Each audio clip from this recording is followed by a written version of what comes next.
Hello and welcome to episode 5 and season 5 of this attempt to take Bristol Rovers up the footballing pyramid only using local players. And despite all my doom and gloom from the last episode about losing senior players and the fact that we didn't really have a team good enough to compete in League 1, if you have a look at the table, we are very much competing in League 1. We are top. Played 5, won 3, drawn 2, and there's 4 teams who have done, 5 teams who have done that, of which we are currently top on goal difference. So it's been a very, very good start. In terms of how that's happened, the big thing first of all was that almost all of the senior players that wanted to leave at the end of last episode agreed to new contracts. So we said goodbye to Towler, I think it was the one player that left, but everybody else agreed to stay. So Alfie Jones is still here after agreeing a contract right before he was due to move on. Beneraus, Nurse, I think were also in that category of players that were going to leave. I think that was it. Possibly, no, I can't remember. But anyway, they all agreed to stay, which has been massively helpful in order to keep us moving on. And then we were also able to make some moves in the transfer window. So if I show you what we have done this summer, Elliot Kinder is someone we were looking at for a while, a youngster from Bolton, originally from Bristol. Bought him in for 195k and loaned him out to Bath, which you'll see on the right here. I should probably start actually with Gedikali, who became a regular last season. We had lots of offers of 3.5 million for him. Eventually he went to Everton, so all of our financial problems have been solved by that. 3.5 million for a young player that was a regular starter but nothing more than that, and he's also back with us on loan for this season. Elijah Morrison was someone that we were looking at for a while and he was just not interested. He has been at City I think before, from Bristol, came through at City's academy before going out on loans, and then Burton bought him to pick him up for 500k after Burton paid 1.3 for him. It was a brilliant move. And then Adrian Billington came in on loan. I then realised that he's not actually from Weston-super-Mare, he's from Western Rhine in Wales, so he went back and never featured for us. So not a huge amount of moves, but some big ones in terms of actually one starting player, one very high potential player, and a lot of money that's come in to clear the finances. If I show you those finances, we've got loads of money in the transfer budget now. I have been, and I will do so again now, asking lots of questions about where we can improve facilities. We might as well go for another affiliate club. Let's see if we can agree this.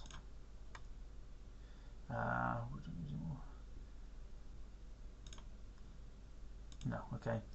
We have got a couple of affiliate clubs in Bath and Mangotsfield now anyway. I'm not sure there is much else we can ask for. Possibly, let's ask the question about building a new stadium and see, because there's a reasonable amount of money in the budget, and it's money that we can't really spend either.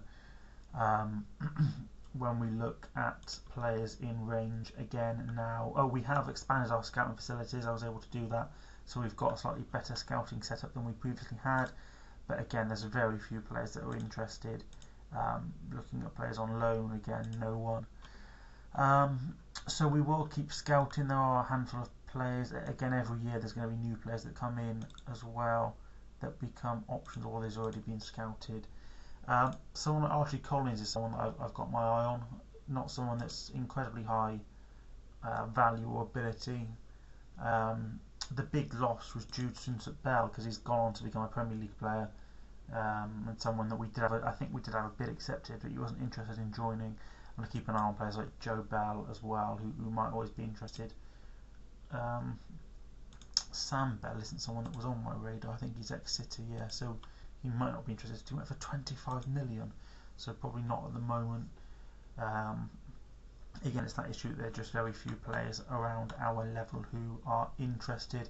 You can see here, look, I did try and get Towler back. I've tried for Lockyer and Lane, but neither of them were interested. Stollery is someone that hasn't come across my radar yet. I wonder if he would be interested. We've got quite a few players in that position at the moment.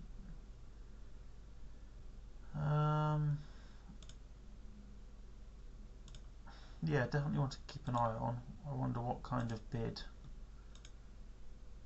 Interesting. So not extortionate. So not one for now, but maybe in a couple of years' time. Although look at that potential. So that is where we are. The other big positive has been our League Cup performance, where we have made it to the 4th round, where we are due to play Bournemouth. It's been some run. We've been fairly fortunate with the draw. If I show you back to the first round, we beat Barnsley on penalties. We then beat Leyton Orient. That was a good comeback from being behind. We then beat Preston on penalties, having been behind. So the 4th round, again, Bournemouth beat us in the FA Cup last year, so I'm not expecting anything much further out of that. But again, a nice boost in terms of finances. Much nicer trophy draw as well, with 2 League 2 teams rather than the previous issues we've had of playing very good League 1 teams. But yeah, all reasonably positive. And if we can keep up kind of promotion or playoff form by the time I check back in January, who knows what we'll be able to do. Hello, so it's the 1st of February, we're through the January transfer window, and we have been brilliant. A few things to take you through. You see the league table, we're 7th, 1 point outside the playoffs. That doesn't even actually tell the whole story, but when we have a look at the cups, we are in the semi-final of the trophy, and I would fancy a chance to beat an under 21s team, whether it's Liverpool or not, so that's looking quite promising. As for how we are actually playing, if I take you to the schedule, we have lost 1 game since the middle of November. So some brilliant football. We've got a 10-game unbeaten streak going at the moment. We had a 7-match unbeaten run before that, before the loss to Charlton, and there were so many late goals in some of these draws. 90+4 to draw in this game. There was a couple of others. 88th minute to draw in that game. We did equalise late in that one, so I guess it kind of evens things out a touch. It's been really, really good. The other thing I did want to show you is I've noticed the calibre of some of the players that we've been coming up against. So I thought it might be interesting to show you the media dream 11. Now, Valise is at Plymouth. This is a guy who's played for Spurs, has gone for almost £13 million. They've got him on loan, or they signed him on a free from Spurs. How he is in League 1, I don't know. I think this is Spike Brits, who those of you that play Football Manager will know the potential that this guy has got on loan from Man City. Guy on loan from Man United, playing up front for Reading. So the calibre of players that we're playing is tough. Kendry Paez is at Plymouth. Like, what are these guys doing in League 1? But it's going really well. If we can keep this going, if we can make the playoffs, that will be a real significant achievement. We've been able to loan a few players out. Gedikali has been injured for a while, which hasn't been ideal, and we've been going between 2 systems. We've got the 4-2-3-1 that we've been using in the more difficult games. What I've started to do is move Kilgore out to be the right back, because Ferguson, Ryan Ferguson, is Trinbagonian from Trinidad and Tobago, came through our academy, born in Bristol, a full international now as well for Trinidad, and has kind of reached the level now where he can be a regular starter at centre back. It's allowed us to loan out a few of the other young lads. Holiday has come in rather than Lara, because he's just got that kind of higher potential. Kofi isn't in the starting 11 here. He has been. He's won a Player of the Month award, and I'm kind of like him in that role when we play as a 3, the 4-3-3, and this is how we line up when we do use the 4-3-3, but it's usually been Kofi in here, Kofi next to him, and then Jones can play in that role. Benrahous can play deeper. We've got quite a few options, so yeah, it's been really good. The next update will be the end of the season, obviously, where hopefully we are going to be in the playoffs at the least. Hello and welcome to a first final as part of this series. You probably would be able to guess that we are in the trophy final. We did really well. We overcame Liverpool's under-21s in the semi-final. And so we are underway in the final against Charlton. They're not a bad side, Charlton. I'm fairly sure they're a kind of mid-table League One team. And I'm fairly sure they've beaten us already this season as well. But I think we should be the favourites going into this game. You can see the team there. Jedward is our regular number one. The right back position is not ideal, but sometimes we use Lav in there. Sometimes Kilgore plays out there. But Kilgore and Wilson ideally is our choice of two centre halves. Oh, that didn't look like a penalty. Is it looked at? No, it's not. It's just a penalty. So Jedward coming up trumps here would be fairly useful, given that we've had the better of the first 15 minutes. No, 1-0 down. Nurse and Cerullo have been our two left backs. Nurse is the first choice, but again, that is an area that we could do with improving if the players are available. We have got a few young players in that position that could eventually come in. Kane has been outstanding. He's definitely been our best player. And we've been using a two of him and Alfie Jones, particularly in the more important games. And then we've got lots of attacking options. I've gone with Gonzalo rather than Dewsbury up front for this because Gonzalo's been in better form and he's also got slightly higher potential, and they're both about the same at the moment. This is really slow. Let's speed up a little bit. So 1-0 down isn't an ideal start. They have only had one shot on target, so I'm not too concerned at the moment. That's a good place to win the ball back. Mechi's done well for us so far this season. Built up a good partnership with Nurse on the left. And just as I was, hopefully Kilgore doesn't challenge. I don't know what would have been better there. Kilgore would have been sent off, but 2-0 down after 20 minutes is definitely not ideal. It might be one round too far for us this final because we've done really well up to this point.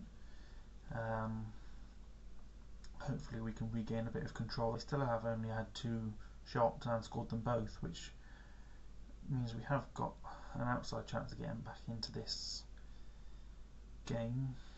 Kane obviously giving the ball away there really wasn't good. Larvin seems to be struggling at right back, so I'm already thinking we might need to make a couple of half-time changes here. First chance since their second goal for Charlton, and that was a chance. Again, getting to half-time 2-0 down. We can make some changes and hopefully try and get ourselves back into this game, but we are certainly not the better side in this first half. I think I'd probably take 2-0 down at half-time. Yes, we will. So, in terms of what we can do, we're not playing anywhere near good enough, but let's tell all the players I have faith in them. And then tactically, Larvin is struggling. Let's bring him off. Kilgore's been booked and he's not playing well, so let's shuffle that around. The issue we've had with playing as a two is that there's really very little we can do if we need to bring off one of those holding midfielders because we just don't have anyone else. Let's try Kane in there as a deep lying playmaker on support. He isn't playing well, but then we'll bring Gedikali on. I think what we will do is swap those two over, bring on Kofi as well, and then we'll leave that final change. But 4 subs at half time, hopefully that can prompt something in this second half. So you join us again as we've got our first highlight since half time. It's taken until the 73rd minute. Can we create something to get ourselves back into this game? This is a massive chance, and a good goal by Wade. We're throwing a lot of players forward now. I had to try and do something to create any kind of momentum in our favour, and we have turned the game around in our favour, so hopefully we can get at least one more chance. You'll see from what I've done tactically. I've thrown Gedikali up front, Shaw's moved forward, Kane's moved forward, got Cerula now overlapping more so than he was. It may almost be time to start to think about throwing one of the centre halves up front as well. It probably have to be Wilson, given that we've taken Kilgore off. Morrison can come on. He has been a good player for us this season, but I went with other options that were slightly better form. We are really starting to run out of time now to try and get this equaliser. Once we get to the last minute or so, I will throw Wilson up front as a target forward and just hope that we can do something. Let's move Cerula forward as well. Let's ask Holiday to try and get forward, and we will set Wade as an inside forward as well. Looks like we've got a highlight. Again, we've thrown so many men forward here. We are in reasonably defensive shape, so it shouldn't cause us to concede. And hopefully if we can win the ball back, we should be able to throw quite a few men forward here.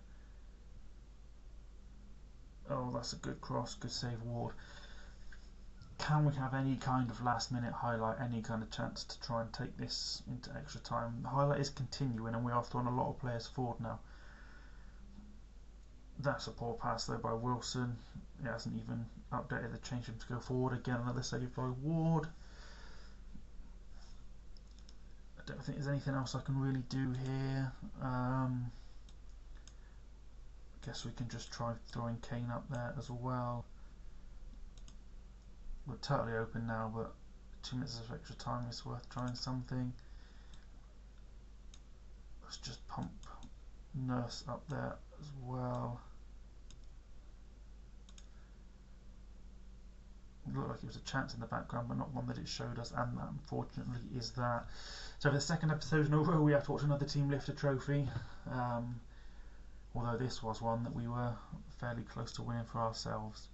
I'll be back again at the end of the season. Okay, so youth intake, and something slightly interesting has happened. We were looking for a right back, so the fact that Sammy Twine is a right wing back, and definitely someone we can train to play right back, is brilliant. I have checked, and he is from Bristol. Now, Billy Harrison. When I looked at where he is from, he was born in Keynsham. Now, I did originally, when I set up the scouting filters, look for Keynsham, and there wasn't a single player that appeared when I added Keynsham, but obviously it is a location that players can have. So what I'm going to do is I'm going to add that to our list, and I thought I would do that with you guys along for the ride.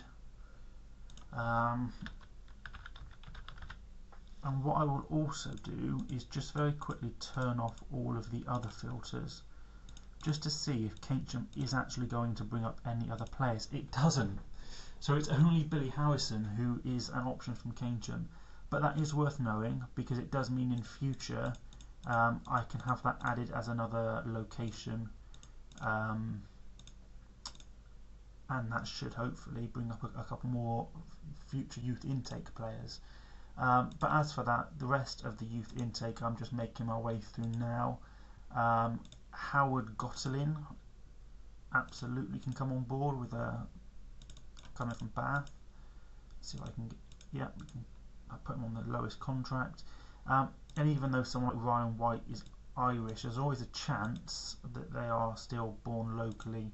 So Ryan White, no. James Taylor, yes. So we shall bring him in. Youngster on a youth contract.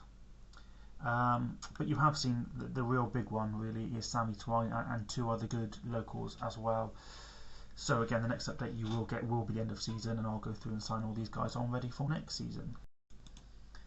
Okay, so I'm here with some good news and some bad news. The bad news is we've missed the playoffs by 1 goal on goal difference. We lost at Reading on the final day 2-1. and MK Dons have pipped us by a single goal in a 4-3 loss at Stockport. They scored fairly late to move back ahead of us. We conceded fairly late to end up not winning the game. If we had have won, we'd have been fourth. So gutted to lose on the final day. But given at the start of this season we were trying to just hoping that we might be able to survive, I can't be too disappointed really. I think I've got to be reasonably happy with the performance we've ended up with. In terms of what's going to come next then, Wade has said he is going to leave on a free transfer, but notably no one is interested in him. So if I can re-sign him, I obviously will re-sign him, but other than that there is nobody else that will be leaving at the end of this season. If I put it back in a 4-3-3, given that we are struggling a little bit for holding midfielders, I think this will be the way that we start next season. However, having said that, we have a new right back that should improve us, and also potentially someone that can play. Interesting that Galton has moved up because he wasn't as high as that. I don't think I can sign Golding. I can sign Golding. That is interesting that I haven't yet. So there's Golding, and then I thought we had offered Harrison a contract as well. So we shall do that. Yeah, I guess it's one of those things, but I guess it does mean we can kick on hopefully again next season. We won't be losing any players. There are very few players that are likely to go down in ability. So a season where we've just missed the playoffs and come runners up in the trophy, I guess isn't too bad. I guess we've got to be reasonably happy with that. But that will be it for the end of today's episode. So if you've enjoyed it, please leave a like and subscribe to the channel. Otherwise, I will see you in the next episode.